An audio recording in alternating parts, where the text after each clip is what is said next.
Sorry about the crowded room. It's good. Thank you. First of all, thank you everybody for coming. This is great. I prefer to be, I think we'd all prefer to be talking to a crowded room than to an empty room. So that's awesome. So this is our annual board presentation. This is our third annual. This is the first time we're kind of doing it in this forum. So you got to let us know whether you like the old forum better or this forum. For those of you who have attended in the past, we've done actual presentations where someone's spoken and given information. This time we're actually going to try a panel discussion. I think that makes it a little more interactive. So if anybody has questions, they can just jump in and ask questions and we'll answer them. And so hopefully that'll be a much better way of doing this. We'll still cover the information that we want to talk about and all the things we said we would talk about when we invited you all here.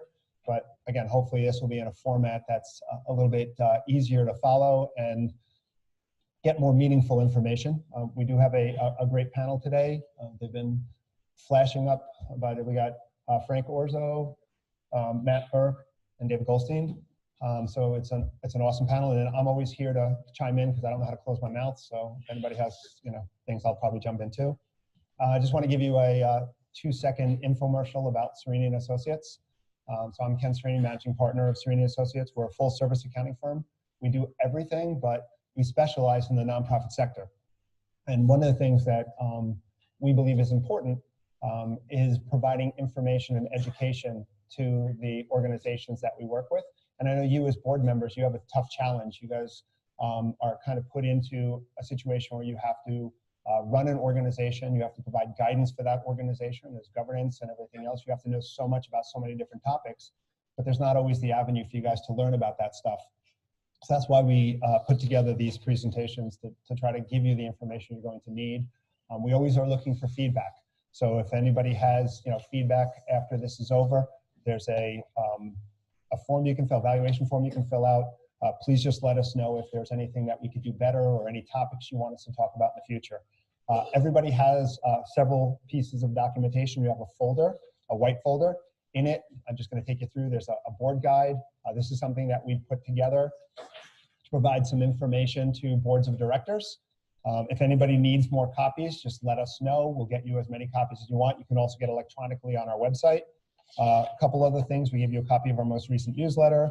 For those of you who don't know that it exists, there's something called the Imagine Awards. It's an award program for nonprofit organizations. It's coming up April 30th, but the deadline for applications to get the applications in is November 28th. So I do encourage everybody who's on a board of an organization to get an application in for your organization. If you want more information about it, come see Matt, myself, Lula, someone after the event, and we'll talk to you about it. And finally, we're starting up a new series called the Cerini Nonprofit Connection. It's a webinar series where we're going to be interviewing different people each month and doing a webinar so that you get different information that is useful for the nonprofit sector and useful for board members. We're going to have the first one is coming up on December 6th, and we're going to be talking to pro bono partners. At some point in time, David will be on one of these. Frank will be part of this. We have someone coming in from Sandler Training to train board members on how to do the ask in terms of asking for donations. So there's a bunch of different topics that we're going to be covering through that series. So it's something we're excited about, something new for us. So with that, I'd like to get started. So the first thing I want to do is if we can just have the panel members spend 2 or 3 minutes just kind of giving a brief introduction of who you are and what you do for the sector. So since Frank, you're sitting here, we'll start with you. Thanks, Ken. Am I coming across okay? Can you hear me? First, I want to thank Ken for putting together this amazing series. It's just incredible that he can fill up a room at 8 o'clock in the morning with just yogurt and bagels, and hopefully our topics. And thank you all for coming and making the time out of your day to be here and listen to this interactive discussion. I'm actually a little disappointed that the meeting was today. I was hoping that it was going to be last Thursday because I did have a political ad I wanted to run as part of my presentation, but that's now a moot point since the election's over. So I'm going to skip on the ad and we'll go right into who I am. I'm Frank Orzo, Vice President, co-founder of Nonprofit Sector Strategies, along with my partner, Christine Desker, who's in the back of the room. And what we do, I'm also a board chair at Holy Cross High School in Bayside. Anybody Holy Cross High School? All right. So I'm proud to be serving as chair there. What Christine and I do is we started a company to help nonprofits in 3 basic areas: strategic planning. Another area that we see is a hot topic recently is helping nonprofits measure social impact return on investment. It seems to be that helps in the fundraising area. So we're helping companies. That seems to be a popular topic. And thirdly, we have technology solutions that help boards run more effectively. So that's what we do. And what makes our company unique is that Christine's experience is many years in the nonprofit sector at AARP and at the Columbus Citizens Foundation. I come at it from a technology solution. So what we have is a combination of nonprofit experience and technology expertise that offers a full suite of services and technology to help nonprofits improve mission impact. Thanks, Frank. Thank you. Matt? I know I stole some of your thunder, so I apologize. Yeah, I'll keep this short and sweet. I don't want to give you the Cerini sales pitch twice in a row. But I'm Matthew Burke. I'm a partner with Cerini and Associates. I've been Ken's partner since 2011. Been with the firm since I was this tall back in 2002, I think. It's been a long run for me and Ken. I work with nearly 100 nonprofit organizations, mostly in audit capacity. But we really, as a firm, deal with startup nonprofits writing their 1023 applications all the way up to $300 million organizations at this point. What I also do is I head the assurance aspect of the for-profit side of our firm. So we do everything. We focus on nonprofits, but I like to bring that for-profit background and mindset to my nonprofits because so many nonprofits don't really treat their businesses as businesses. So I think I'm a good blend of knowing the sector and having the experience there, but bringing these other for-profit concepts to mind and to help them, achieve what they need to achieve. David? Good morning, everyone. David Goldstein. I'm a lawyer at Certilman, Balin, partner. I'm in the East Meadow office. Our firm has 15 different practice groups, about 90 lawyers, offices in East Meadow and Hop Hop. Pretty large for a Long Island firm, 90 lawyers. Second largest full service firm on Long Island. I founded and I'm the leader of the nonprofit tax-exempt religious organizations practice group, and that's my entire practice. I'm also the chair of the State Bar Association Committee on Nonprofit Corporations. So I'm nonprofits, I live them, I breathe them, and I think my approach is a little different in that my entree into the nonprofit sector wasn't as a lawyer representing nonprofits. It was kind of almost the opposite angle. I first got introduced to nonprofits by being asked to be on a board of a nonprofit. So I was a lawyer by accident who happened to be asked to be on a nonprofit board.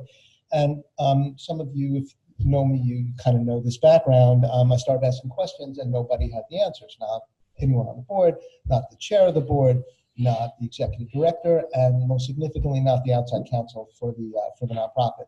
So kind of had to figure it out myself, and it's a few decades later now, and I try to keep that perspective of a board member in mind in the work that I do with nonprofits on a daily basis.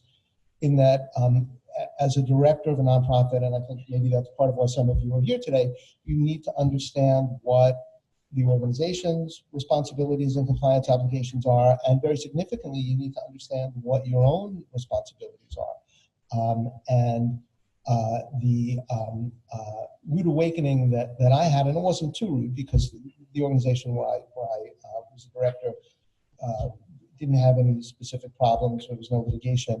But it was quite a surprise to me that as a director, I was walking into a situation where I had personal liability. I had legal duties, and hopefully I'll get a chance to talk a little bit more about that later. And B, if I didn't fulfill those duties, there was the potential for personal liability. So that was a little bit counterintuitive and a little bit of a rude awakening for me. And I try to make sure that the boards I represent understand what their responsibilities are, because that's the best way to make sure that they never get into a jam in terms of any potential liability. And for me, the fundamental premise is that if people step forward to serve without compensation, to give their time, their money, their passion to a nonprofit, the last thing that should be allowed to happen is for them to either have personal liability or even be dealing with a lawsuit where they're a target and they need to sweat it out and worry about liability. So that's maybe a good reminder for everyone to speak at their next board meeting and ask questions about, do we have appropriate directors and officers liability insurance? What are the limits of that insurance, and to do a little digging in that regard. Because protecting, if you're here and you're a director, protecting you for the good work that you do is really, I think, a fundamental responsibility of the boards and the organizations that you're on. David brought up a good point. We never actually found out who's in the room, so let's find out. How many of you guys are board members? Okay, most of you. How many of you work for a nonprofit organization? A few of you. How many of you just came for the breakfast? A few of you, okay, good. So I want to, I guess, throw out a question to the panel. By the way, this is interactive, so if you guys have questions, raise your hand. We have a microphone running around, and we'll be able to kind of grab your questions. But I'll start off with the first question. So board members, as I mentioned before, have so many responsibilities that include governance, fiscal, operations, fundraising, and more. What do you see as the 2 or 3 primary responsibilities from your perspective, and what your board members do in terms of meeting these responsibilities? So Matt, since the microphone's in front of you, we'll start with you. Well, you asked an accountant that question, so of course he's going to say you have to understand the fiscal operations of the organization that you're serving on the board for. What we see all too often, at the end of our audits, we typically present to a board or an audit committee. Sometimes before an audit, we'll do the same thing. And the sophistication level of the boards that we speak to really is not at the level that we'd like it to be as it relates to financial aspects of the organizations. So what I think everybody here in this room should really ask themselves is, do you really understand how the nonprofit business that you serve on the board for really operates? What are its funding sources? Is it principally funded by government agencies? If so, which ones? And what aspects of compliance and governance and legal requirements come into play that you may not be aware of? Is your organization principally funded by foundations or by contributions from the general public? And what are the implications of that? Every nonprofit functions differently based on where the money is really coming from. So that's step one. The other end of the spectrum is really making sure that you're getting financial reporting from management and from the staff of the organization that you're serving on the board for. Again, all too often we come and present at the end of the year, once a year, for the audit, and we see a lot of surprised faces as for the findings that we present. Maybe the financial condition of the organization isn't as great as the board thinks it is. Maybe there's funding problems that they're not aware of. Maybe they're not collecting their receivables on a timely basis. Maybe they're under government scrutiny and they are facing audits, and they may have potential takebacks or dollars that they have to give back to whatever OMIG or Medicaid or fill in the blank government agency. We have a million acronyms that we deal with. So the board really needs to have a good understanding of that. Demand financial reports on a timely basis and make sure they're accurate from management. So every board meeting you have, we should be going over and getting a balance sheet, statement of activities, a budget to actual reporting. So you know, as a board, David, I'm sure we'll go further into it, the responsibilities you have to make sure that you understand what it is the organization is doing and what kind of financial position it is. Is it in peril or is it doing fine? If it's doing fine, what can you do with those excess resources? It all kind of blends together. So I think that's a very important one, understanding financial responsibilities and getting reporting. Another one, while I still have the mic here. Matt, can you just move the mic a little closer? Sure. This is even more boring than finances. It's internal controls and systems and processes. So we find that boards don't really understand the flow of financial information as it's happening through the organization, or how it's billing, or how it's paying its bills, or how its payroll is handled, things like that, that the board is really responsible for risk management and making sure that the systems and processes in place are well designed and functioning effectively. We all too often see that the boards really aren't aware of how things work. management is kind of going along and doing what they're doing without that oversight at the board level and without the involvement of the board. The board can be a really great check and balance on the operations of the organization, and we feel like they should have more involvement there, get a better understanding there. You really need to arm yourselves with knowledge. If you don't have that financial background or systems and processes background, you have to do a better job of just trying to learn and teach yourself a little bit by coming to seminars like this, and there's a lot of resources online. Frank and David, can provide such things too. Whichever way you want to pass it. We'll go this way. Thanks, Matt.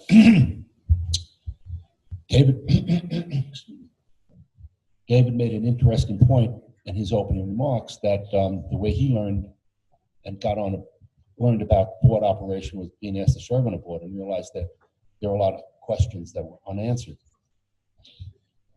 There's no major that I ever saw at higher education about being a board member.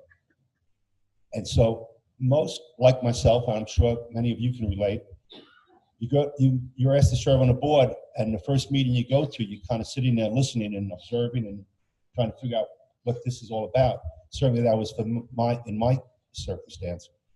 So I would recommend strongly that you find out what the responsibilities are to serve on the board. There's such good information available today on the internet about just that question. Ken's manual that he pointed out earlier, Effective Board Management, is a wonderful guide, and I've used it for my own purposes. So just know what your responsibilities are. And then I think very important is to ensure that you have alignment between the executive director and the board members. Everybody's got to be pulling in the same direction. And in my time serving on a board, I've been through 2 different board administrations and 2 different organization administrations. And they were both 180-degree different, the way the executive directors were the first and the second executive directors in my experience on this board. And we had to kind of adjust. And just like any good sports team, you adjust to the players that you have. So we actually had to adjust the way we operated. So it's important to understand, in terms of doing a good job with your responsibilities, who the players are. It comes down to personal relationships and learning what each role is imperative, right down to, especially at the committee level, so that the committees all function, everybody's pulling in the same direction. Not all boards are created equal, I guess is what I'm saying. So be aware of your personality on your board and adjust accordingly. Thanks. So if you hear me speak and you don't hear a reference to what I'm about to say, then please nudge me or kick me and remind me, because it's really fundamental. And I think Ken's question, I appreciate it, because for a nonprofit lawyer, it really is a softball and something that has to be said and repeated and thought about continuously by board members. As a nonprofit director, you've got 3 fundamental legal duties, and you really need to drill down on those, not just to be aware of the fact that you have them and that you have personal liability if you don't comply with them, but you really need to understand what those duties entail. And those duties are the duty of care, the duty of loyalty, and the duty of obedience. So you've got a handy-dandy little booklet from me that has a bunch of really important resources here, and one of the primary resources is an New York Attorney General's guidance document called Right from the Start. Subtitle, The Responsibilities of Nonprofit Directors under New York law. That's a wonderful guide written for non-lawyers that'll really help you to put some meat on the bones of what are these responsibilities and how do I fulfill them.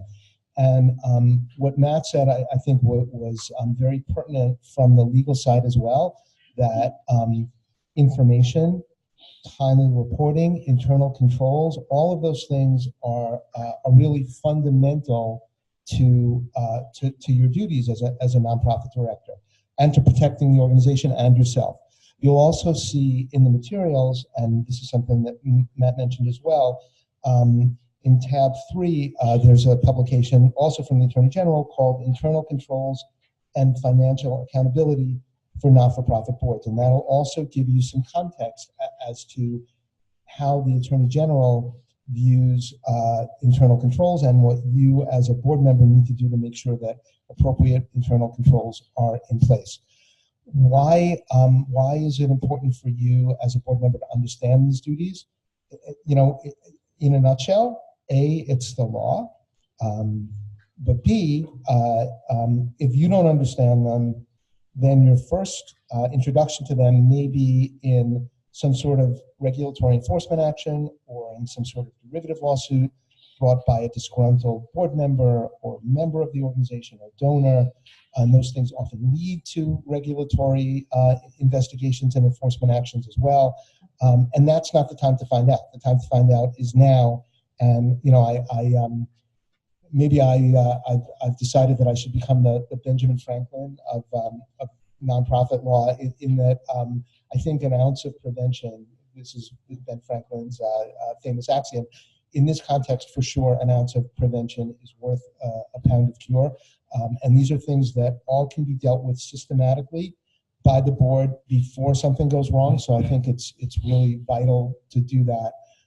When you don't do that, and this is also something that's in your materials, you can look at tab 2, and that shows you just how easy it is to start litigation against a board. And in tab 2, an organization known as the Healing Arts Initiative, all of the directors were sued personally by the executive director of the organization for breach of their fiduciary duty, primarily their duty of care and oversight, primarily not exercising sufficient oversight, not getting timely financial information. And if you look at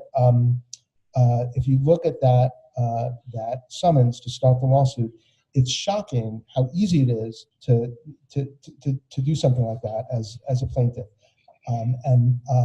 So that's really, I think, a very important guidepost in terms of making sure that each of your organizations has the discipline to address all of these things in advance prophylactically and take them off the table as something that can be used against the organization or yourselves. As I said before, I don't know how to shut my mouth, so I'm going to chime in and kind of throw something out here too. You know, one of the things that I think is also important is strategic planning. It's something that we often find that boards don't do often enough or don't do an effective job.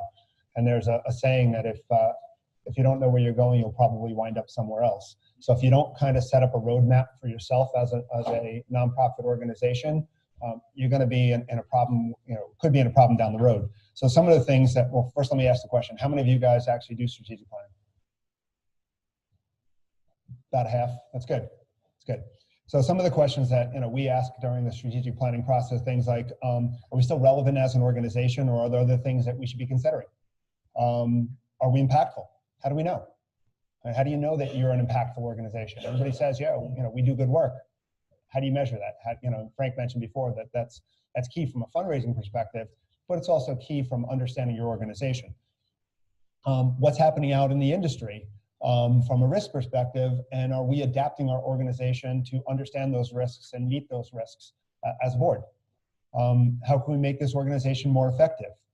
Who are the leaders in the market, and how can we pattern ourselves maybe more after them? Are there things that we're doing or services that we're providing that aren't necessarily the right services for us to be providing, or maybe we need to link up with another nonprofit and jettison a losing organization, or losing part of our organization, and you know, really just focus on what we're good at. And that's something Matt mentioned in terms of finance. How do you know if you're doing well at something unless you have the financial information to show it? How are we collaborating in the marketplace? And that's another thing that's important. Who in the marketplace do we want to work with, and what are we doing to try to work with them? So I think strategic planning is an area also that the board is responsible for, and the board needs to be doing a better job in certain places in terms of asking those right key questions. You know, one of the things that I see is a lot of times you have organizations that are very strong and have strong financial position, and organizations that are somewhat weak, who aren't sure where their next meal is going to come from. And if you're in a situation where you're a weak organization, you're seeing a lot of mergers and acquisitions that are happening in the nonprofit sector. You want to be in a situation where we're working with an organization right now that's in bankruptcy. And they're going to wind up partnering with whoever wants to partner with them. And sometimes it's a hard statement to say, but if you're in a situation where your organization is weak and maybe moving in the wrong direction, the time is, if we can't fix it, let's find the right partner to partner with instead of waiting until it's too late and then wind up with whoever wants to go to the dance with us. So I think that's important too. So remember, you guys can jump in and ask questions anytime you want. Otherwise, I'm just going to keep firing questions at the panel.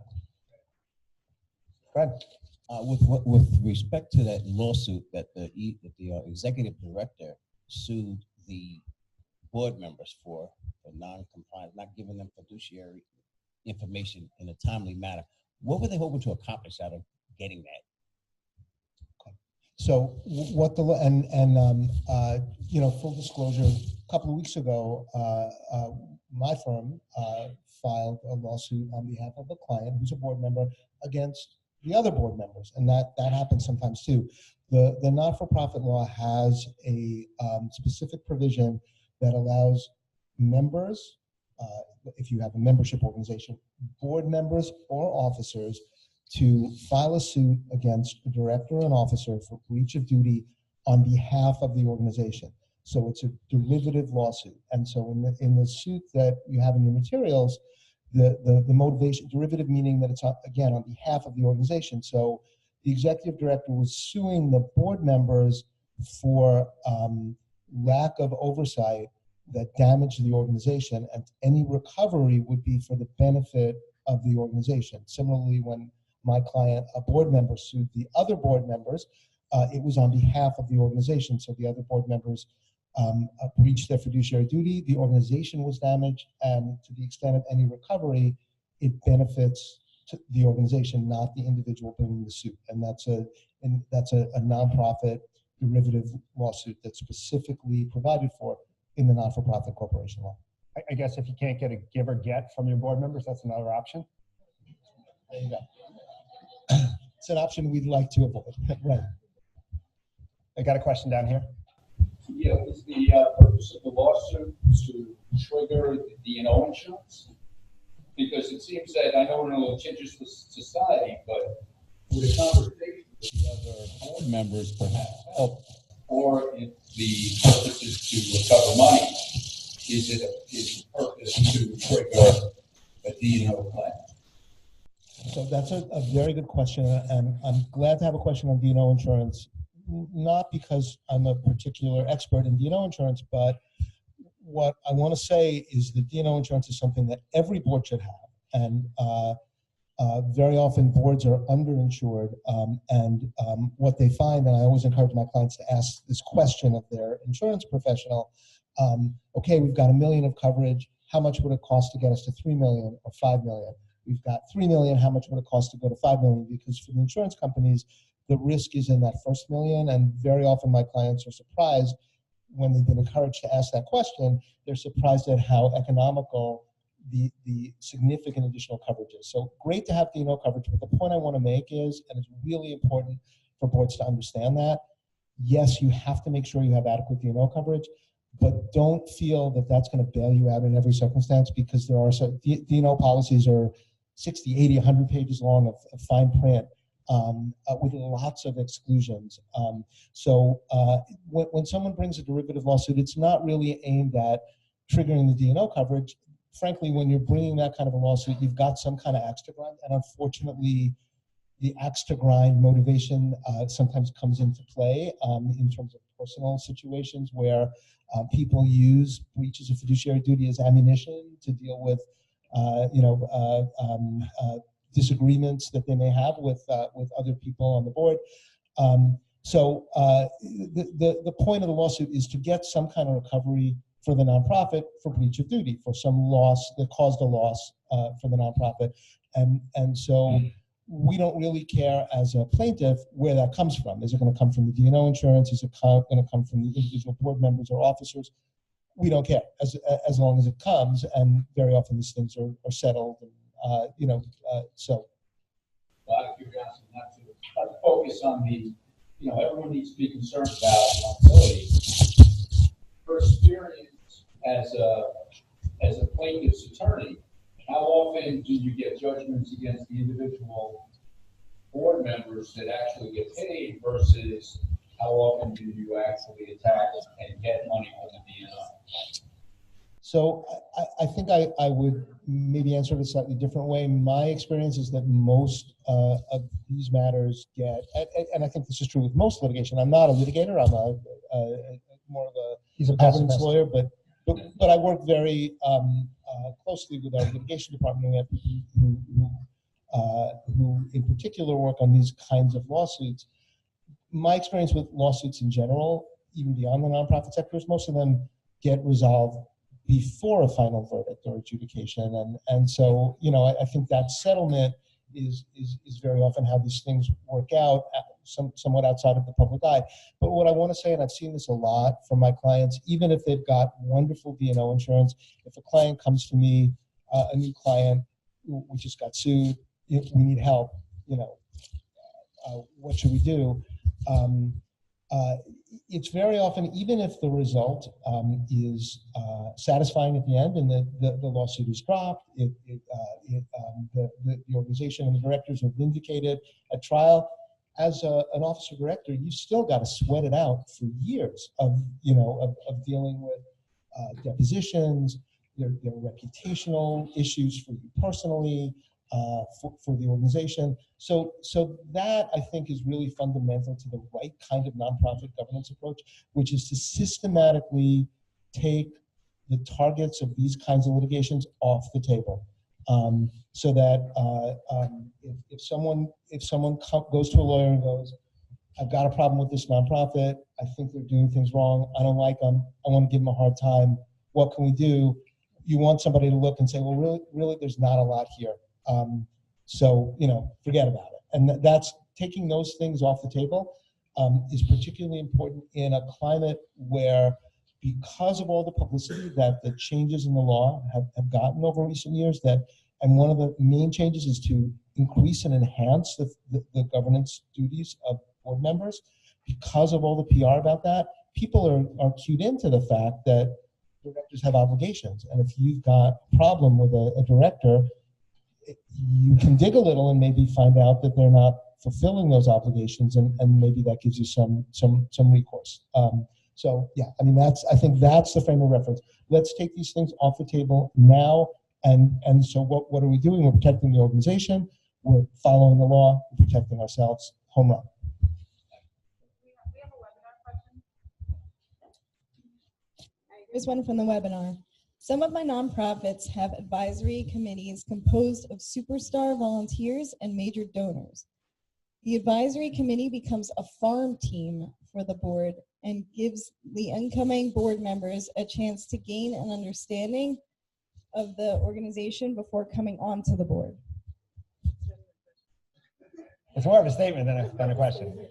I'll chime in first and say, I think, and I know David will probably touch on committee structure at some point in time today, but one of the things I find is that if you have an organization that has committees, a good way to really get an understanding of your board members, potential board members or future board members, is really gaining an understanding of how they function within a committee structure. And I think it is a good practice to kind of use some of the committees as a quote unquote farm system in order to kind of promote these people eventually to the major leagues of being on the board. So I think that is a good way to kind of approach this. And you get an idea of whether they're effective or not effective before you ever ask them to be on the board, and you get an understanding of what their commitment and everything else is. Anybody else want to chime in and say anything there? I'm glad you mentioned the farm system and the committees. We use that at Holy Cross, and it really works well. It gives you a chance to vet the potential board member before they actually are asked to serve on the board. Cool. We have a question. Hi. More of a general question. In your experiences, what do you feel is like an ideal number of board members for a board? And also, what do you suggest pursuing in a board member? What kind of traits do you pursue in a board member? And conversely, what kind of traits do you want to stay away from in board members? Yeah. David? So I think, Gary, you and I are familiar with an organization and that we in the past have both been on the board of, that went from a 48 to 50 member board to a more manageable number. And you know, so those kinds of numbers are easy. I mean, 3 is too small, 50 is too big. You know, it needs to be somewhere in between that, you know, I mean, and to a certain extent, it depends on the culture of an organization, the mission of an organization, the kinds of activities an organization is engaged in, you know, where that sweet spot might be. But having been on a board with 50 people and having represented boards of that size, that becomes completely unwieldy, particularly now in a situation where more and more boards, even where the membership is primarily in a concentrated geographic area, meet on the phone. You know, it's one thing to get, you know, 50 people, 30 people in a room. It's another thing to have them on a phone call. That becomes really challenging. So that things like that are really important. And in terms of choosing your board members, what I've seen, skill set is really important, but personality kinds of questions are very important too. And the most successful boards that I've seen are cognizant of what the impact of someone coming on the board is going to be on the culture of the board and the rest of the board. And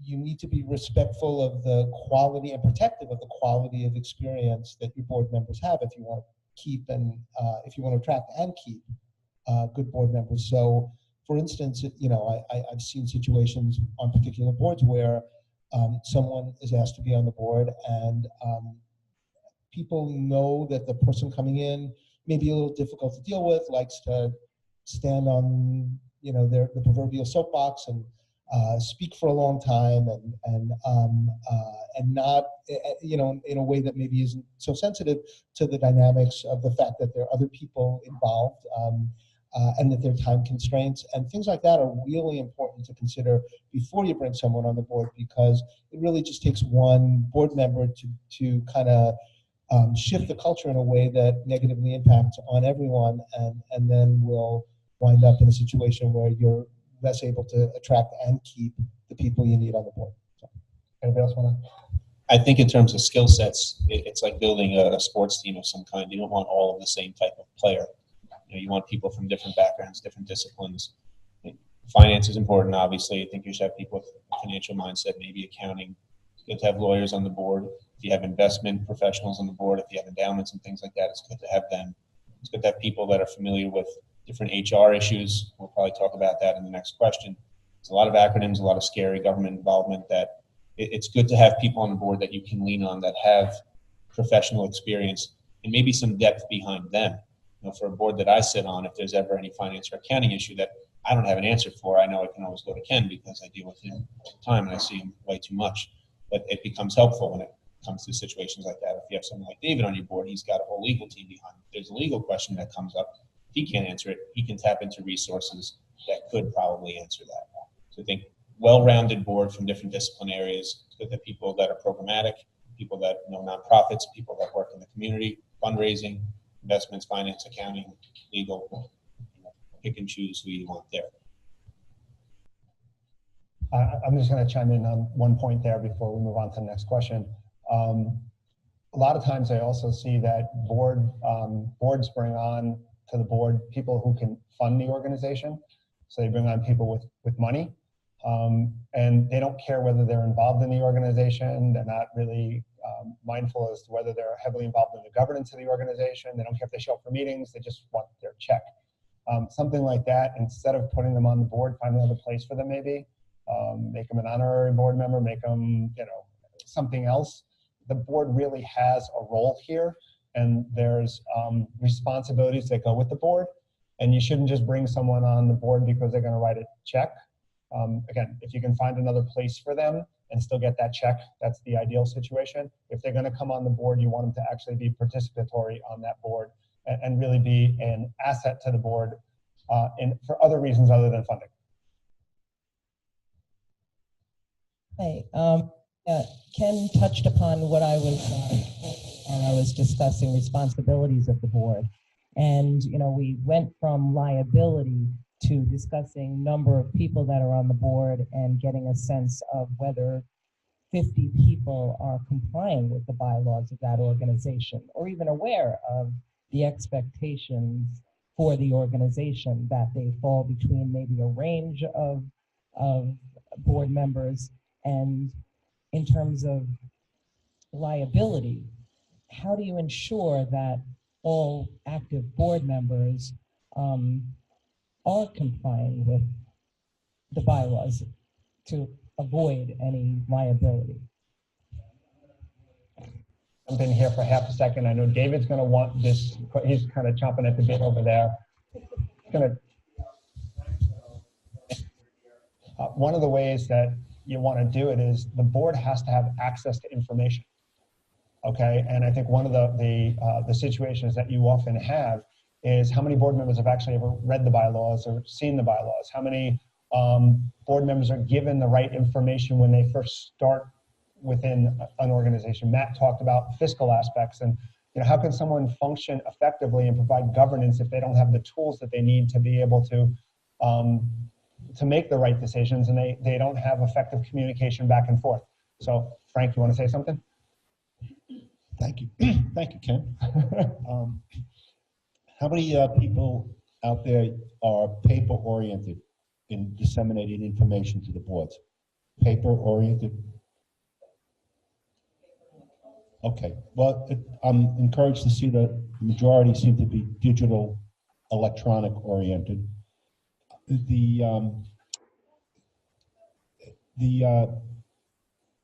When I first served on the board, we were paper-oriented, and our new executive director moved us all to digital. So now we have access to this digital information. When Christine and I formed our company, what she did was, with her experience, interviewed 32 different executive directors. And one of the common themes that came through with those interviews was that there was it was difficult to keep the board engaged and get that information to them. So one of the things that we did was we built a board portal focused on medium and small boards that made this information available 24/7. So it really helps the board members know what's going on in the bylaws, the board manual, the minutes, the agenda, fiscal reporting, to Matt's point. So real-time information should be available, as opposed to going to a board meeting and seeing for the first time the financial information at that meeting. They should have access to this 24/7. So think about making it easy, 24/7 access for your board members to be able to stay informed. David, I know, wants to probably grab this question. Real quick before I pass it off, what we're seeing a lot more of, but not enough of, are board member contracts. That when board members come on to the actual board, their specific responsibilities and duties are laid out there. And then if you have board members that are underperforming or neglecting these responsibilities that they specifically sign their name to, you know what it is, but putting pen to paper and signing something makes it a little more real for people. If there's cause to get rid of these board members, it's a lot easier. If there's cause to point out to the board members that they are underperforming or neglecting responsibilities, it's right there. They've signed up for X, Y, and Z. You haven't done X, Y, and Z. What's the deal? It sparked conversation that way. So information flow is essential. Before someone is brought onto the board, they need to understand what the responsibilities they're walking into are. They need to understand the organization's programs, finances, and governance. But it's not a one-time thing. What we often see, and I guess back in the day when it was more paper-driven, but the same exists today. Is maybe desk drawer syndrome. You have wonderful governance documents, wonderful conflict of interest policy, wonderful bylaws. You give them out, and they get put in somebody's drawer, or you email them and they get put in an electronic file, and the relevant director never looks at them again. And that can't work. It can't work that way. That's you then walking into a situation where inevitably something's going to go wrong. And so it's access to that information, but the continuous focus on the fact that you've got these governance obligations. So every year, when your organization does its 990, everyone on the board needs to see that 990, needs to not just open it and close it on their laptop, but they actually need to read it and understand it and be able to discuss it. And if in fact it becomes clear that there are things on that 990 that are inaccurate, incorrect, or missing, the board then has a duty to understand why that is. If there's not ongoing and timely financial reporting, the board needs to understand why that is and needs to fix it. So the duties we talked about, the duty of care, the duty of loyalty, the duty of obedience, they're continuous. They don't stop. And so it takes really an ongoing focus on governance to comply with these duties. And just to give you a sense, because I don't think it's really fair just to throw the duties out there and not tell you like for a second what they're about. So the duty of care requires that a director use the level of good faith and care that an ordinarily prudent person in a like position would exercise under similar circumstances. So diligence, careful, oversight, that's a duty of care. That's pretty broad, and that doesn't stop when you read the bylaws. It doesn't stop when you read the 990. It's continuous, ongoing, every week, every month of the year. Duty of loyalty, to act in the interest of the organization, to have an undivided allegiance to the organization, and we see that mostly in the area of conflicts of interest and related party transactions. And finally, the sleeper, the third one, the duty of obedience, is incredibly broad. You have to know and obey, obedience, the organization's governance documents. And even more than that, you've got to know and obey all the laws, federal, state, local, international, that might apply to your organization. So that's not something you can do in 5 minutes. That's not something you can do in one board meeting. That's an ongoing commitment to governance and compliance that has to be happening all the time. And so the board and the senior staff need to maintain a focus on that. Otherwise, things are going to sooner or later go off the rails. Yeah, that third one, that sleeper, that's my wife's favorite. She constantly demands duty of obedience from me. How do you deliver on that? Not well. So if I may just follow up on what David said, we all have regular jobs for the most part, day in and day out, that you're focused on, but board members only engage periodically or sporadically. So if you're only meeting once a month, to David's point about its ongoing duty, care, and obedience, it's a challenge for board members to stay engaged and understand what those responsibilities are. So anything you can do to keep your board members engaged, even though they're only connecting monthly or quarterly, is vital if you want that board and the board members to be effective. Question back there? I got one from the webinar. With regard to board members and sustainability for position and potential liabilities, is it appropriate to perform a background check? Let me ask you a question. When you hire, process, right? You interview the employee. You go through a certain level of investigation to see if that employee has any issues in their past or any skeletons in the closet. How come when you guys go out and bring on new board members, typically somebody says, I vouch for this person. They wind up on your board. There's no background checks. Typically, there's no interview. There's no anything in a lot of instances. People are just so happy that someone wants to be on their board. It's So, you know, I think there really needs to be a vetting process that takes place with board members, just to find out if they are really the right person to be on your board. Do they have the right integrity? Are they able to handle care, loyalty, and obedience or not? So I really do think that there really needs to be some sort of vetting process of board members. I don't know if anybody feels differently or has any other comments there. Question on the other side? Our purpose here today is to talk about what ought to be done, but it's a practical matter. When I'm telling the prospective board member, I'm doing a background check, which means I'm looking at the criminal record. If they have any, I'm looking to see if they have any outstanding loan claims against them. A thorough background check is going to scare more board members away. And then in the end, that's going to defeat the purpose of trying to strengthen the nonprofit. So I agree, an interview, a conversation with a current board member, going through what the requirements are and asking the board member, do you feel confident you can meet these requirements? But going to a background check, I would never do. People who maybe feel the same or differently? I feel differently in that, you know, my charity is military oriented.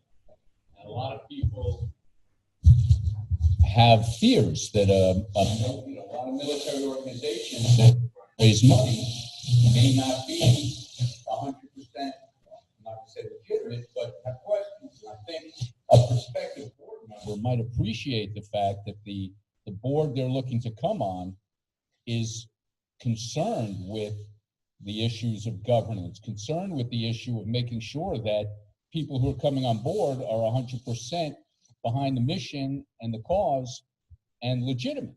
And legitimate, you know, whatever you want to define it. But I think, you know, in my opinion, and certainly getting board members is a challenge. I'm not going to deny that. But, you know, I think people might appreciate the fact that you're serious in terms of making sure that what you do is to coin a phrase, kosher. I didn't coin that phrase. I think that I don't need the microphone. I think in today's time there are ways that social media look to see who the board members are and what they're saying about themselves and who they're connected with. But my question, I think, goes back to a lot of what people are sort of referring to, and David, what you said earlier about attracting and retaining board members. Can you give us some guidance there? So, you know, I think the culture of an organization is particularly important, and the fact that we need to realize that board participation is really a two-way street. I think where a lot of organizations fall short is they understand people are here for the mission, and so you're here to serve us and serve the organization and go to it, and the rest of it, you're on your own, and that's not good enough. It's got to be a situation where I feel respected, where I feel that I'm accomplishing the mission, but my time needs to be respected. The materials that are sent to me need to be sent to me on time. They need to be user-friendly. I shouldn't get a giant package in the mail a day before the meeting. It should be available electronically. It should be in sufficient time before the meeting. The notice of the meeting should be in sufficient time so that I'm not scurrying last minute.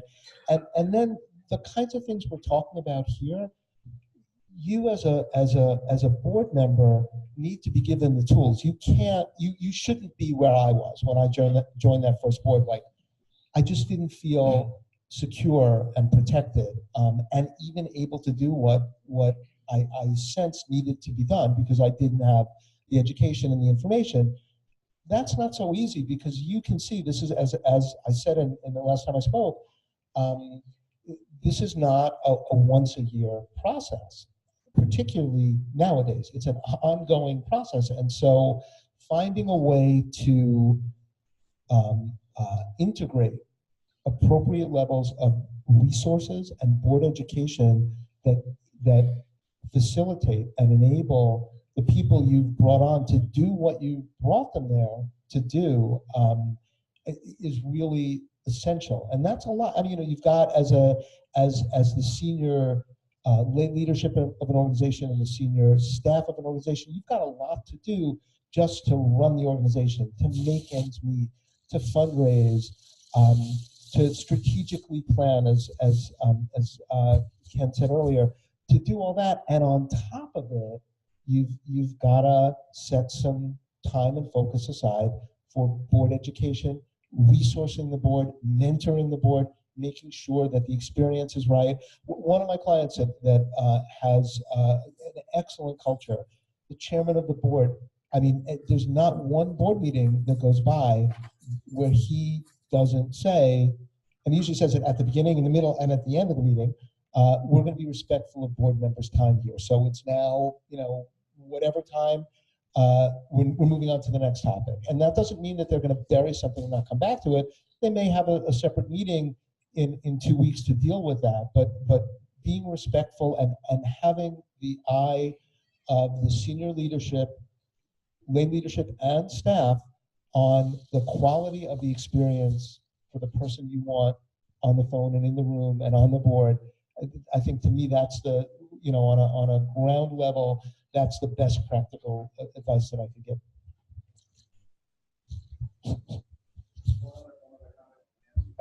Question. A lot of times you get into the board meeting and it's all business. Yes.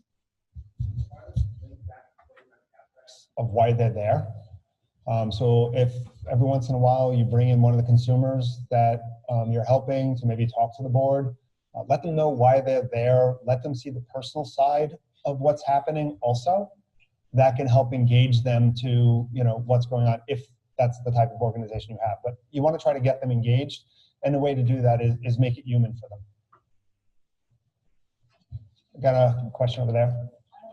So the question was, so if you're working with executive director, working with the board, how do you manage up in terms of, since the board is your boss, how do you kind of focus and get them to do what you need them to do when they're your boss? Because I'm in that role now as board chair, and because of the previous administration, the board was very hands-on in terms of running the institution. And now our executive director is a real control-oriented person, but he's super effective, smart as a whip, always prepared. So the board now is in the backbone. So it starts with understanding the alignment of the administration and the board, but then key to that is you have to engage the executive director, administration, and the board in the strategic planning process. And if that's a combined effort, now we're all pulling in the same direction. So I think it's important that the board and the executive director are working together on that strategic plan.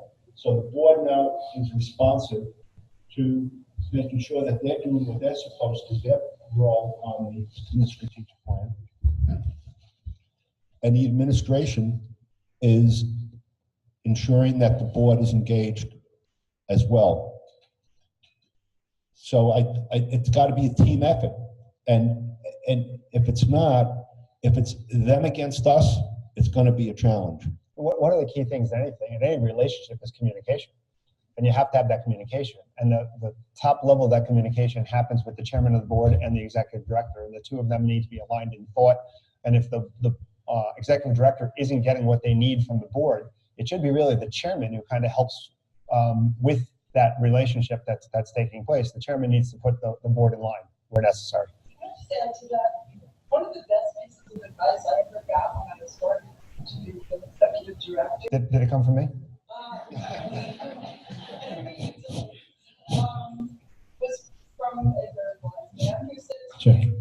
Sounds like me. We'll check with your wife on that.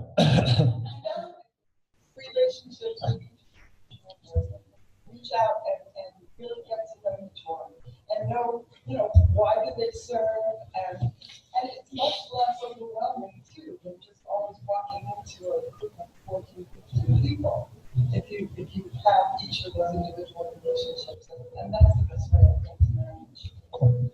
But I bet that is still a challenge for you, right? With your board? Yeah, I get that. I sense that. I don't know if that helped what we said. Question Good. down here. Bill? Yeah, I would just like to make a comment and follow up. He said, that working with boards and trying to get people to come on boards and working with boards, one of the things we usually heard or uncovered was what Ken said was communication. Because it's like anything else, you want a foundation that supports you, anything, you have to have a good story. And when you talk to the board members, sometimes they say, I'm really not sure about my responsibilities are. Or if you talk to the executive director, they're really not giving me what I need. And simply coming down and talking story, why I want you on the board, here's your roles and responsibilities, here, and I think you need that for the webinar. And here's what we want you to do, why you're here, here's our mission. Most people that join a board have some understanding of the mission before they get there.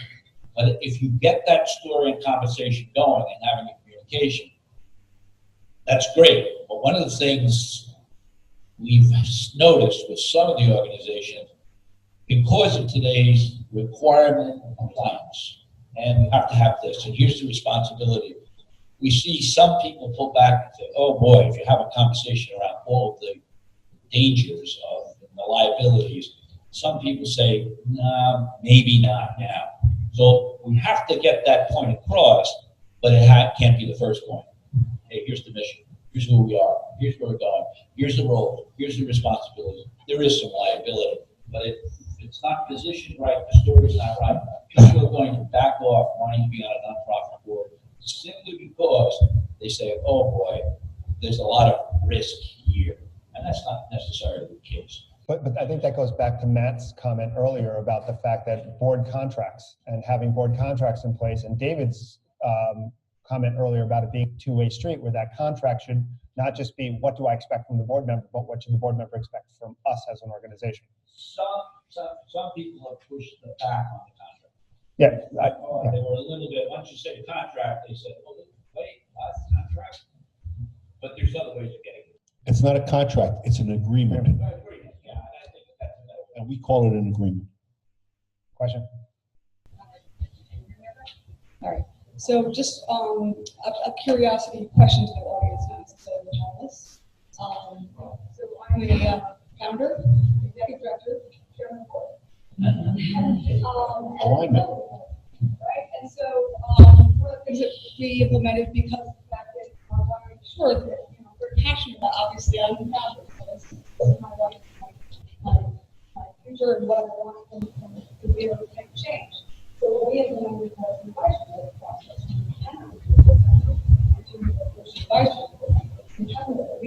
Right? So you have nothing, you want to volunteer to demonstrate that you're worthy of being on a board. And that's really important, right? So you want to make sure that you're bringing somebody that's on as a board member. Do you want them on your board? Are they the right person to join the organization? How do you test the waters about bringing them on? And having that stage coach is a way to that we are committed to your mission. It's actually a board member that's doing Cool. Let me just throw out a question and then we'll come back to you. Since I have prepared questions and I have only got to ask one so far. There's a saying out there, you don't know what you don't know. And I think that holds true for board members too. What are some of the things that you see out there that board members often miss or overlook because they're just unaware? So, Frank, so you have the microphone. So this gets back to my mantra about electronic records versus paper records. If there is a board portal available where information is available 24/7 and posted to regularly, board members can go to that portal and find information when they need to know it. They have a question, as opposed to having to either call the executive director or staff and say, what's the status of this issue? Or they have to wait till the information is disseminated. It shouldn't, the model doesn't work if you, as a board member, have to wait for the administration to send you information. The model we see works is when board members have access 24/7 to information when they need it. We all know here, living in New York and doing business in New York, it's a very highly regulated state. So I wrote down some acronyms here that I'm going to try to scare you a little with. IRS, of course, DOL, the federal and the New York level, the AG's office, the OSC, my favorite, NIPMIFA. It's hardly an acronym. EO38, OMIG, HIPAA, SED, OMH, OPWDD, OISA. The point is, nonprofits, one, they're business enterprises that are subject to laws that affect all business enterprises. So what we see a lot of times is that nonprofits, whether it's boards or management, don't fully understand that they're subject to every compliance requirement that every other corporation in New York State is too, to a certain extent. We're seeing a lot of activity in the retirement plan area. So there's lawsuits that are being brought by employers against plan sponsors. So you may have a 403B, or some of you 457As, some defined benefit plans. They're all subject to ERISA rules, another acronym, the DOL, the IRS, and there's fiduciary responsibilities there too. So you have to make sure that the plans are properly designed, the fees are not excessive, investment options for your employees participating in the plan are sufficient, because if you don't, we're starting to see litigious activity. I'm just making money for David all day today and his firm. Litigious activity with, like I said, employees suing their employers for not giving them proper information or not designing a plan effectively, or excessive fees in those plans. That's happening at a higher level. Public companies, yes. Universities, large nonprofits, it's trickling down, and it's going to affect everybody in this room soon. And the other acronyms, the scary ones, are on the government side, related to your funding sources usually. Depends on the type of nonprofit, but some of you are billing for services provided, for mental health services, for people with developmental disabilities, special education, things like that, where the OMIG, the Office of the Medicaid Inspector General, or the OSC, who Ken has on his Rolodex, and number one is Well, I send the love letters. speed I dial. send them love letters all the time. The Office of the State Comptroller. They're auditing nonprofit organizations, and they're using, let's say, questionable methods in performing these audits, and concluding and extrapolating errors that they find in small sample sizes. This is a lot of accountant geek speak, I'm sorry, but I have to do this. And they're really, the ultimate result of this is they're requesting funds back from the nonprofit organizations that they don't have to give. So board members, I think, need to become more familiar with this lexicon of acronyms and more familiar with what regulations affect the nonprofit organization, so that they can hold management accountable and make sure that they're doing what it is that they have to do, whether it's an internal audit department or quality assurance, quality controls. Human resources, we're seeing a lot of outsourcing of human resources because the compliance requirements are getting just too ridiculous to handle in-house. There's a lot of stuff that affects all of us as business owners or stakeholders, and nonprofits as well, and I think that just gets missed or glossed over a lot of times. You think you're doing a good job, you're performing a noble service, fulfilling your mission, but you have everyone looking for you for information and compliance that you really have to make sure that you're on top of. I mean, the question is, do you have compliance people coming in and speaking to the board? Do you have, your pension folks coming in and speaking to the board? I mean, there needs investment folks. You need to have that communication with some of the outside vendors that you're working with. Before we go to, is it a direct question on that, or go ahead? Go ahead. I was an officer of a large private care agency, and we always have presentations by senior staff members using lots of acronyms. And as soon as that happened, I would notice that all the board members' eyes would roll over. They didn't understand what they were talking about. But ultimately, what we did is we made sure that any presentation that was not familiar to the board, that we would use acronyms, that they would explain exactly what they stood for, and so the board members could understand why we were usually talking about it. And over time, that really helped get much more meaningful understanding of how to do it. So I appreciate what you have to say. Sure, it goes back to communication, as Frank's been saying. David? So Frank mentioned his mantra, so I want to take the opportunity, because I think it's responsive to this question, to mention mine. And if you've met me before, you've heard this, governance, it's not rocket science. And there's an article near the end of your booklet that's entitled Governance, it's not rocket science. The point being, and I'm going to mention a couple of things about New York nonprofit law that are known as kind of gotchas, little traps. In fact, I do a continuing legal education program for lawyers that's entitled Traps for the Unwary in New York Nonprofit Law. And there are lots of these traps, but if you think about them, none of them are rocket science. It's just a question of knowing where the traps are and not, falling through the trap door. So, just a couple of highlights. You can use email for lots of things under New York nonprofit law. Notice, waiver of notice, unanimous, and it's got to be unanimous consent without a meeting. But what you can't do, and if you try to do it, the action you're taking is going to be invalid. You can't vote by email. That's a very easy trap to fall into. In certain other states, you can vote by email. But under New York nonprofit law, it's absolutely forbidden for the board to vote by email. So if there are 15 of us on the board, we can all consent, but it's got to be unanimous. But we can't have a vote. We can't say I vote yes, and it can't be 14-1 or 49-1. That would be completely invalid. The board can never grant a proxy. If you're a board member, you can't grant someone else a proxy. You're responsible. Proxies can only be used for members.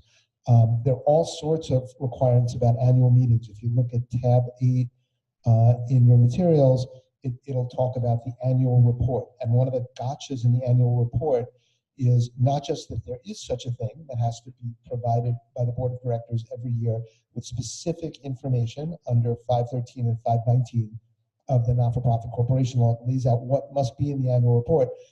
But where nonprofits often trip up is that the law requires that the information in the annual report not be more than 6 months old when it's presented, which is why many of my clients have their annual meetings in June, so that their year-end financial information meets that 6-month requirement.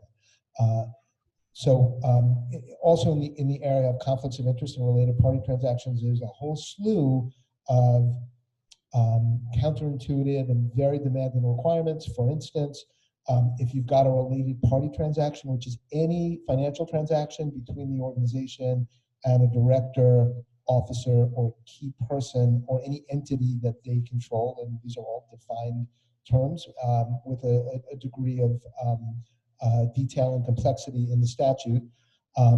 If you have a related party transaction, it's not enough for the board to approve the transaction. The board, in its approval, must literally utter in writing magic words, and those magic words are that the board has determined that the transaction is fair and reasonable and in the best interest of the corporation at the date hereof. So it's not enough, even if it's a unanimous approval, it's not enough to just approve it. You need to say the magic words. And of course, to say the magic words, you need to be aware of the magic words. Other related party transaction requirements, it's not enough for the person who's the beneficiary of the related party transaction. So if I've got a business that is involved in some transaction with the organization, even if it's tremendously beneficial to the organization, it's not enough for me to say, okay, here's the information about the transaction, so I'm not going to say anything else. I'm going to recuse myself. Go ahead and decide what you want to do. That's not enough. I need to leave the room or leave the phone call and not be present for the deliberations and the voting. And then there's certain kinds of related party transactions that require, under the law, for the board to review multiple alternative transactions before the approval, and those alternative transactions all need to be in the minutes. So again, nothing I've said is rocket science, but if you don't do it right, it's subject to be invalidated and challenged later, and it's cannon fodder to be in some sort of complaint or suit or investigation involving breach of fiduciary duty. These things sort of get added on, and you can have a list going over years of dozens and dozens and dozens of these kinds of unnecessary breaches of the law and fiduciary duty, again, all of them can be avoided. Just saying in regards to the magic words, the type of transaction with regard to magic words. It was a related party transaction. Right, it's called a related party transaction, and there's a whole section of the not-for-profit corporation law that was added as part of the enhanced fiduciary duties in the Nonprofit Revitalization Act that went into effect in 2014. It's section 715 that in specifics deals with this, and then there are a whole bunch of definitions in other places that deal with this as well. Question? Members mentioned the importance of the alignment between the executive director and board members. Our organization's in the process of hiring an executive director, so I just wanted to get some of your feedback on some. I know a good one is out in the market. What's that? I said I know a good one is out on the market. Okay.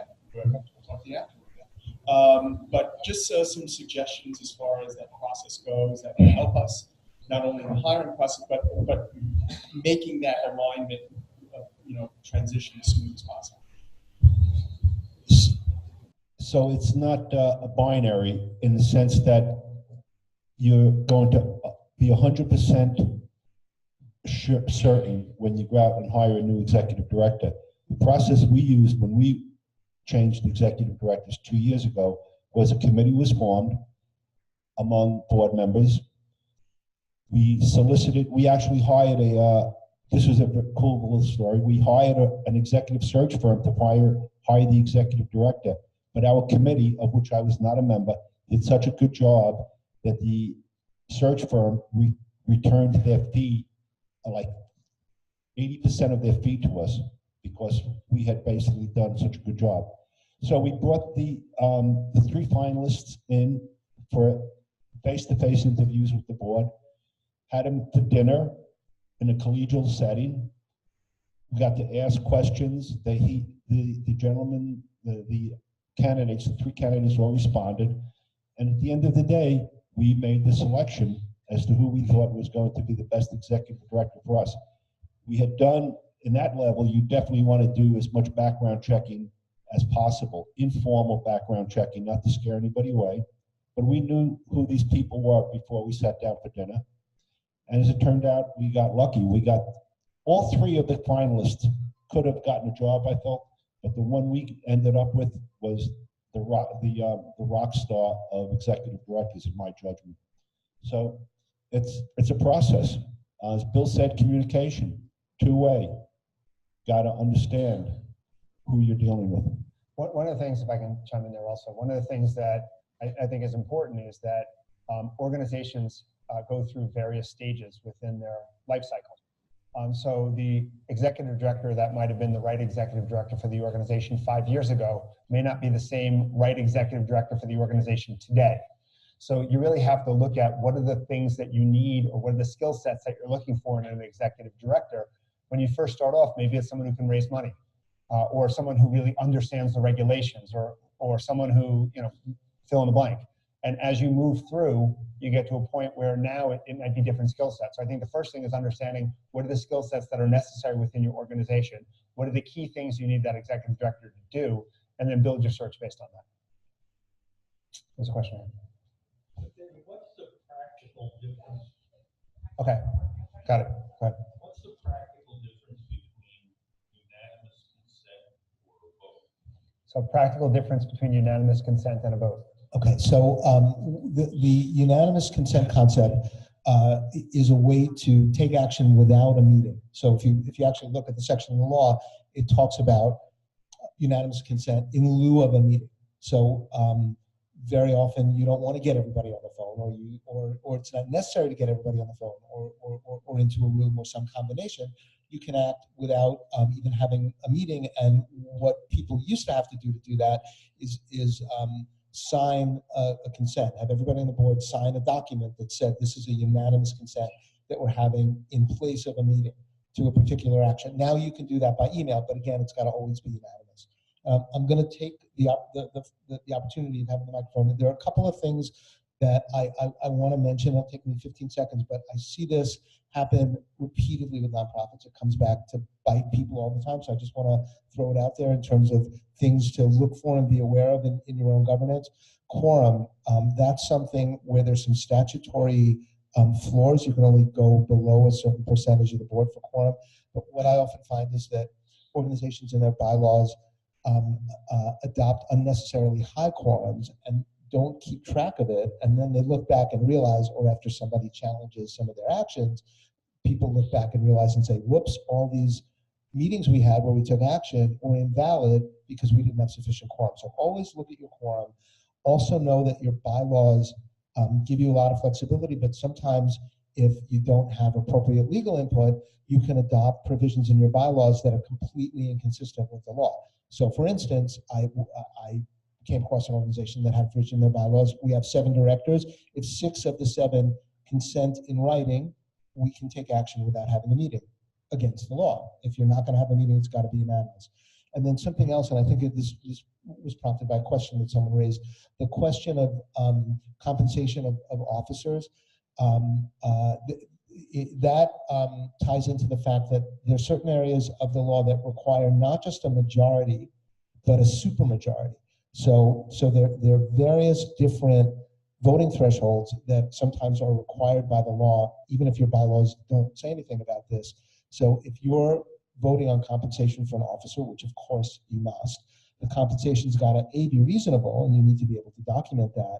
But in addition, it needs to be adopted by a supermajority. So even if you've got a quorum, and even if the vote is a majority of the quorum, and even if it's unanimous in the meeting, you may have fallen below what the law requires, because the law says that to approve compensation of an officer, it needs to be approved by a majority of the entire board. So that may obliterate your quorum and your majority vote, because you may not have met the threshold of an entire board, which means everyone on the board, including any vacancies. So these are again, potential gotchas that everybody needs to kind of keep in mind, and it comes back to the fact that you've really always got to have your eye on the governance ball. You can't take it off, unfortunately, for a second, because there's so many places where you can unintentionally trip up.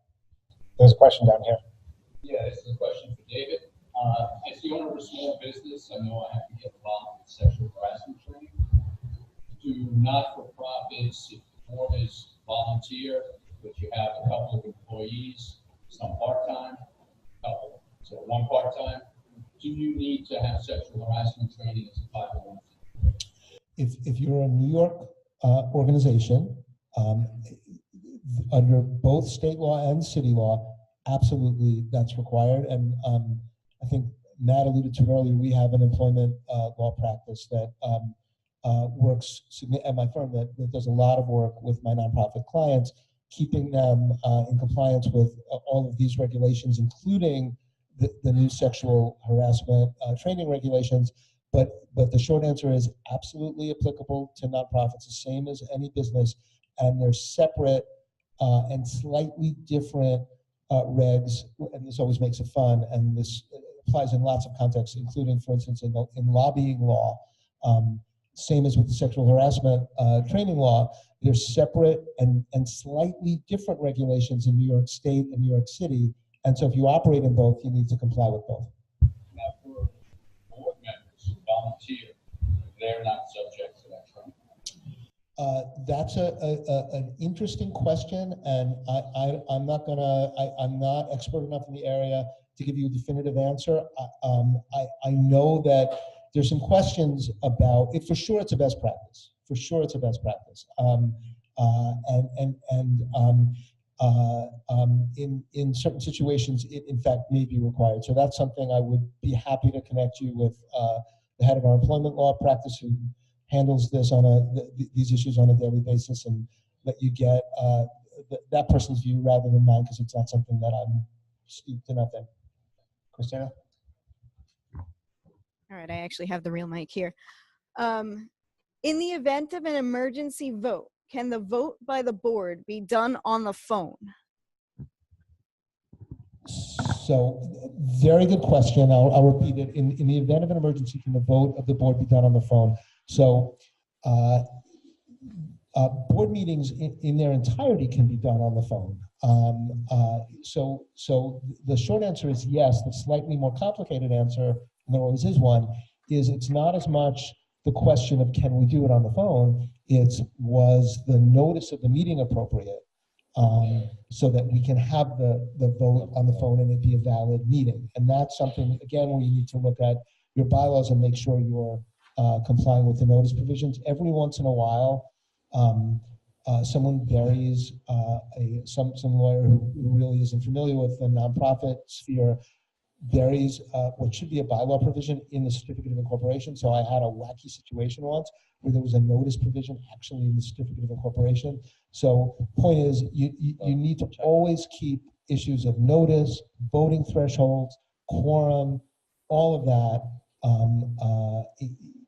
firmly in focus to make sure that the action you think you're taking is in fact a really a valid and appropriate action. Okay, so back to me with questions.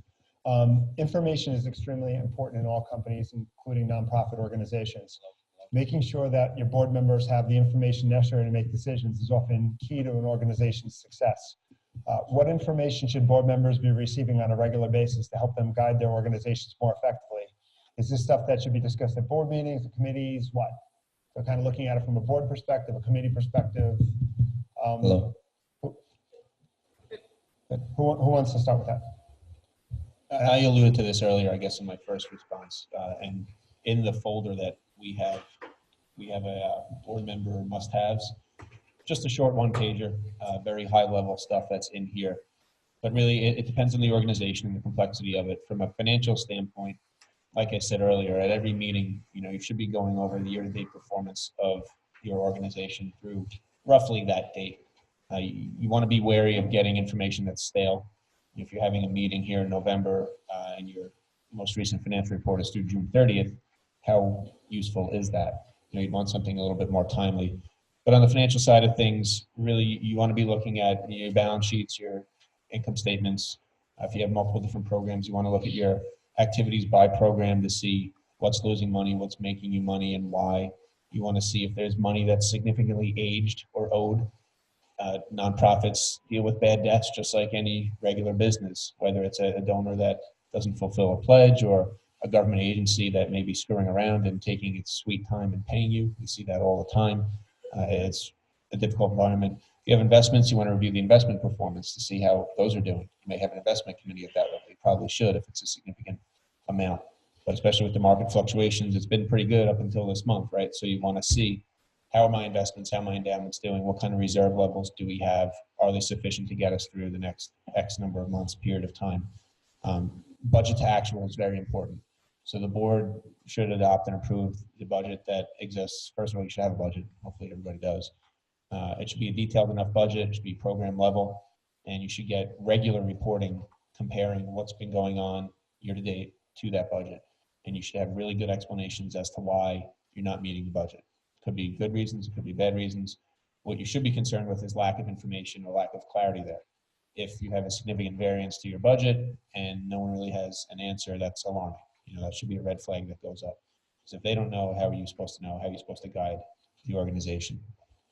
I'm sure David will say this, but you should review your governing documents probably at least on an annual basis, or have somebody skilled in those areas looking at the bylaws, making sure that they have everything that they need.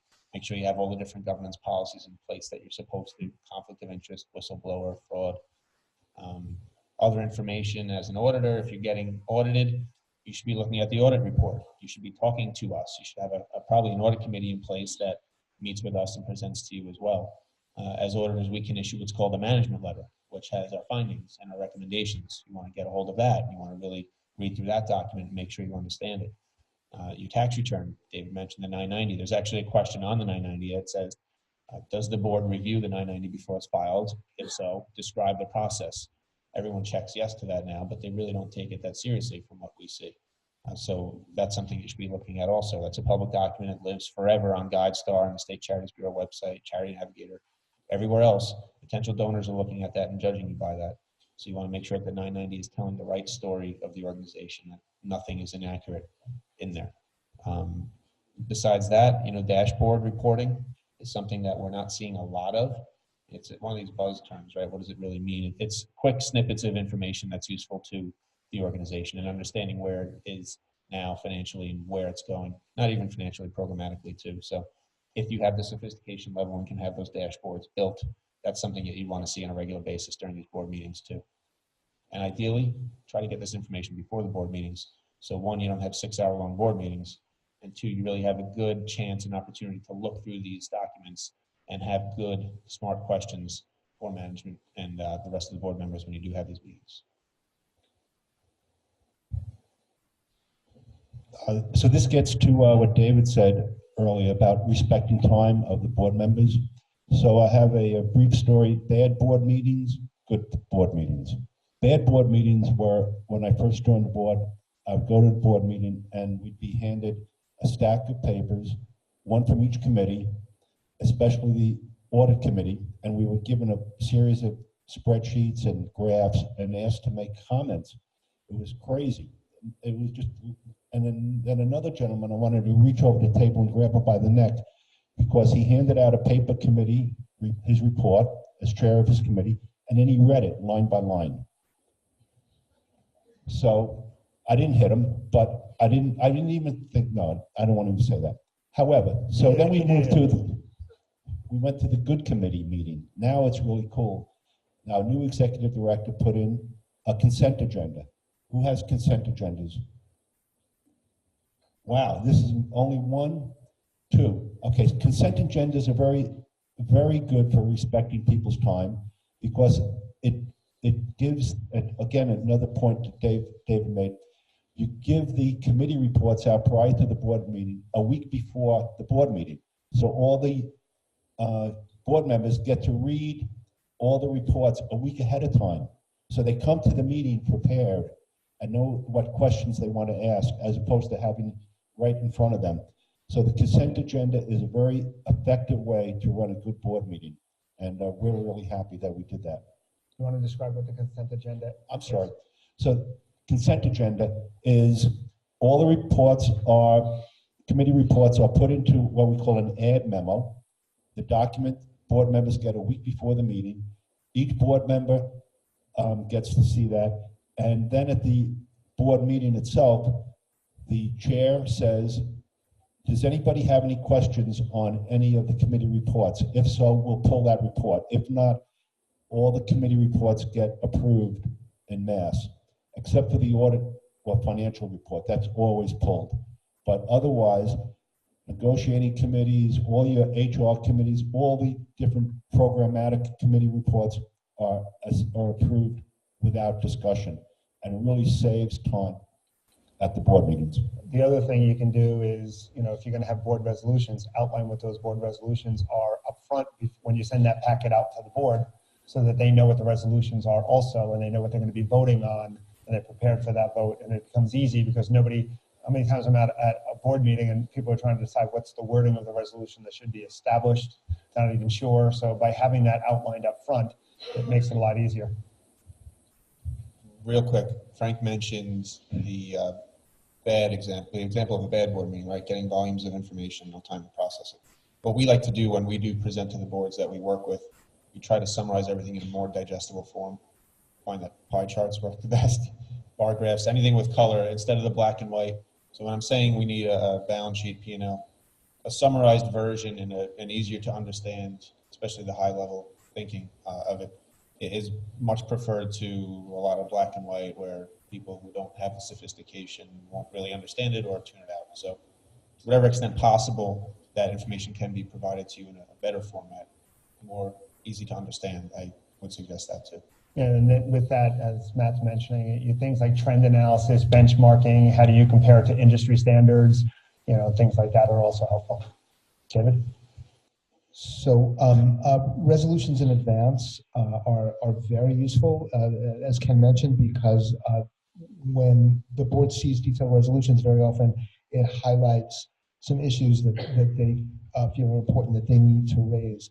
One place to be a little careful, and this is one of those areas where you really need to look at the balance between being sensitive to time and making sure that on the other hand, that the board is fulfilling its fiduciary duty. If you as leadership, either staff, senior staff, or senior lay leadership, have a feeling that people are just voting yes on documents without really looking at them, then you need to kind of pull back a little and make sure that appropriate things are highlighted. It's kind of like what I heard about in the news a couple of days ago. A coaching staff on a football team suspected that the quarterback wasn't really watching the game film that they gave him to take home to study, and so what they did was they started giving him blank tapes, and then asking, "What do you think?" And he would say, "Well, this was useful, that was useful." So you have to be careful that with consent agendas you don't kind of like wind up in that kind of territory because of people's time pressures. It's a little easy to fall into that pattern. So that's something to keep in mind. And something else I want to say, and I know sometimes I get into the weeds a little too much, so I'm going to go in the other direction, and this will sort of be from the 10,000 foot level. And maybe none of you here who are board members are going to like to hear this, but in terms of information flow, you guys as board members have an affirmative duty to get the information that you need. And if you read some of the materials, including right from the start, you'll see that in writing from the Attorney General. But if you think about the duties we talked about, the duty of care and the duty of obedience, it'll make sense that you have a duty, a responsibility, an obligation to get the required information. So it's never enough. And every once in a while I have a client come in that I haven't met before. They're being sued. Everyone on the board's being sued. How could we be held responsible? We never got this 990 to review. We never got these financials. We never received these reports. No one ever gave us the bylaws. It's your responsibility to get all those things and get them on time. And it's never going to be a way out. And you don't have to look any further than the Trump Foundation litigation that the AG brought that we talked about at Cerini's Cerini Associates June nonprofit update, where the New York Attorney General is seeking to dissolve the Trump Foundation and suing everyone on the board individually, the now president, his children Ivanka, Don Jr., and Eric, for voluminous breaches of fiduciary duty. Lots of them, by the way, revolving around the 990. So the 990, the AG loves, even though it's a federal document, it gets attached to your New York Char 500 filing. The AG loves the 990 as an item of evidence and a foundation, no pun intended, of litigation against boards. And in the Trump scenario, Donald ran, the now president ran the foundation basically on his own, and everyone else on the board had nothing to do with it, never saw any information. They're equally responsible. And their responsibility was, in fact, the minute you put my name on that board, the minute I'm on the letterhead, whether I'm a major donor, whether I'm your son or your daughter, no matter who I am, I've got an obligation to get all the information, make sure that I have it timely, that I analyze it, and that I weigh in. And it's never going to get anyone off the hook to say that we never got the information or it wasn't on time. So that's from the 10,000 foot level. You as directors have to, it's on you. You have to have an affirmative duty to get that information, get it on time, read it on time, and be prepared and weigh in. Who still wants to be a board member?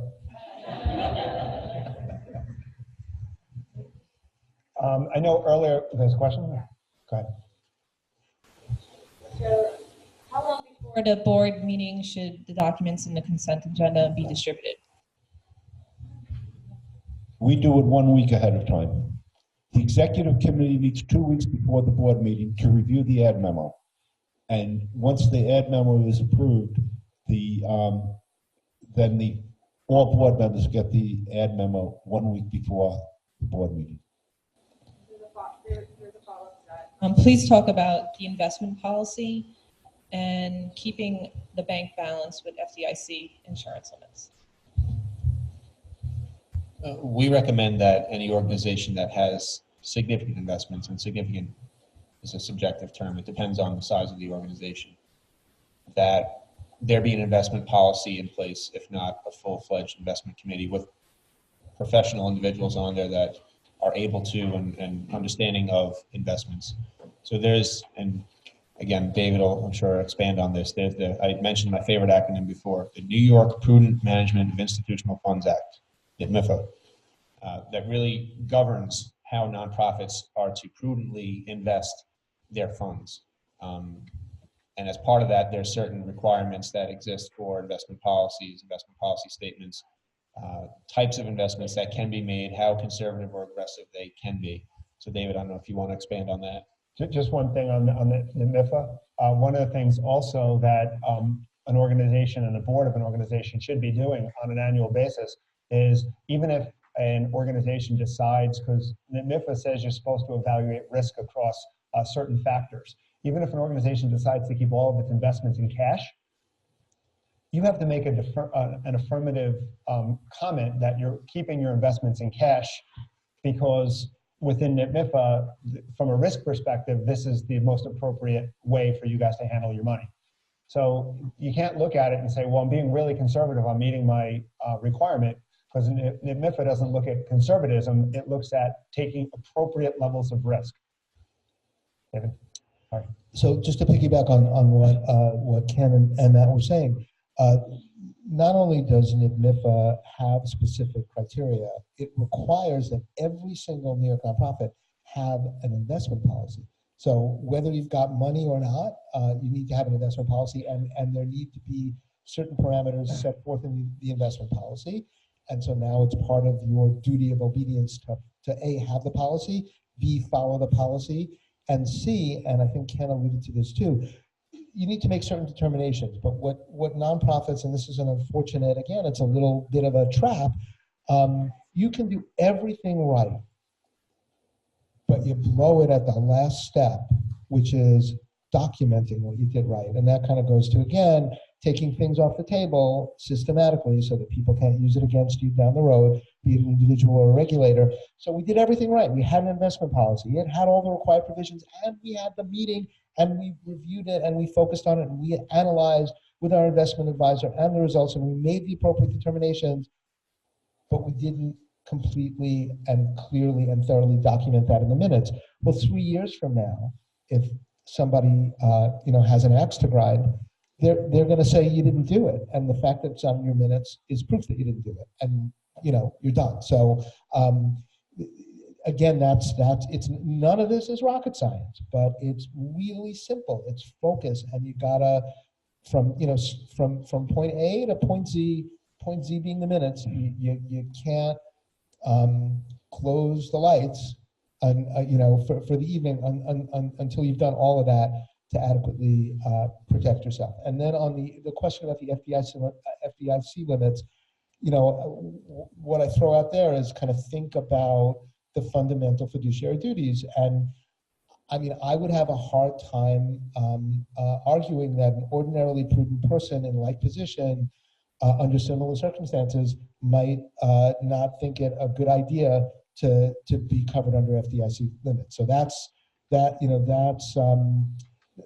one of those areas where you kind of need to have that kind of superego on your looking over your shoulder and saying, I've got these duties. In every aspect of what I'm doing, am I complying with them, protecting the organization, simultaneously protecting myself? Two comments on what David said. First one, he mentioned that he would err on the side of making sure that the funds were dispersed in enough banks in order to cover the FDIC. At least that's what it sounded like he said. And I would tell you that I think you can evaluate the banks that you're working with. And if the bank is a stable bank, while the lawyer might say that's the way you want to go, be conservative, you're also driving yourself a little bit crazy by having 37,000 different bank accounts. So, you got to kind of find that balance there as to what's appropriate. But if you are going to keep your money in one bank account, you should go through the process of just evaluating it and making sure and documenting that evaluation process as to why you're doing it. Second question, and I know David wants the microphone back because him and I like to argue. Second question is, how many of you guys have endowments in the room? Okay, anybody who has an endowment you really, really, really, really need to be familiar with NMIFA, because NMIFA is the document that really discusses from a New York State law perspective how organizations handle endowments. So that is something, if you go to our website, there are articles on our website regarding NMIFA and everything else, but it's really the document that you have to know, because there are different ways that you can treat endowments as a board. The board has to make decisions if donor intent is not clear, and there's a lot of stuff that you have to go through. So if you do have it, and then also if you have investment income, the board has to release that investment income. So just make sure that you're following the guidelines under NMIFA. And clearly, if you have endowments, take the time to read it. It's a lengthy document, but it's important. Is it something I said? David, comment first. There's another question after. There was a question here in the middle. You have a question? Hold on one second. She's coming with the microphone. This doesn't cover the endowments, but I'm taking it back to the bylaws. How should bylaws reflect the consequences of a board member's misconduct to avoid a threat of a lawsuit? Or should they even reflect consequences? So bylaws can be tricky in the following sense. Sometimes you need to be careful not to say too much. Because if the bylaws go into too much detail and have too many requirements above what, so we understand clearly that there's so much already that's part of your fiduciary duty as a board member that's already in the law that you're responsible for. So you're starting with that as the threshold. So I think it's important to be careful not to mandate too much on top of that. Like I always pull back, when clients say, well, let's mandate that we have a meeting once a month. So that just is something where if you miss it because of a snowstorm or a flu epidemic, now you've breached your fiduciary duty because you put something in the bylaws that now becomes an obligation under the duty of obedience for everyone on the board to be the guardian of. So I think there's enough there, and I think you need to work with your legal counsel to have processes and procedures outside of the bylaws to deal with issues of misconduct. And there's plenty of ability under the law using fiduciary duty and lots of other provisions that are explicit in the law to deal with issues of misconduct. And the one thing, Ken, I don't want to disagree with you on bank accounts. What I do want to say is, a lot of times it's a lot easier than some of the more complicated fact patterns we can come up with. So one of the issues I had a new client. They invited me to a board meeting, and their bank accounts came up. And so here was the fact pattern. All the money was in one bank, significant amount of money in one bank, and the bank was owned by the chairman of the board. So that was pretty easy for me. After they picked me up off the floor, that was pretty easy for me to instruct them on how they should deal with it. Okay, it's 10:30, so we're supposed to be cutting right now. There was one question on the webinar, I thought, no? What, last question, we'll answer it in less than 30 seconds, and then have to. All right, you're on the 30-second clock. Who evaluates a bank and how? 30 seconds, go. Wow. Well, I'm sorry, we're all out of time. In terms of who evaluates, I mean, I think you have to look at the financial stability. All that information is out there. Every bank has financial statements out there in the marketplace. So you can look at it from the perspective of the financial strength of the bank. So if you're using one of the major banks, clearly, if you're using a smaller bank, just kind of go through the process of looking at their fiscal strength. All right, so to wrap things up, and I know some people still have questions, we'll stick around for a little while longer to answer any questions. Please fill out the evaluation form. We appreciate it. All right, thank you, everyone.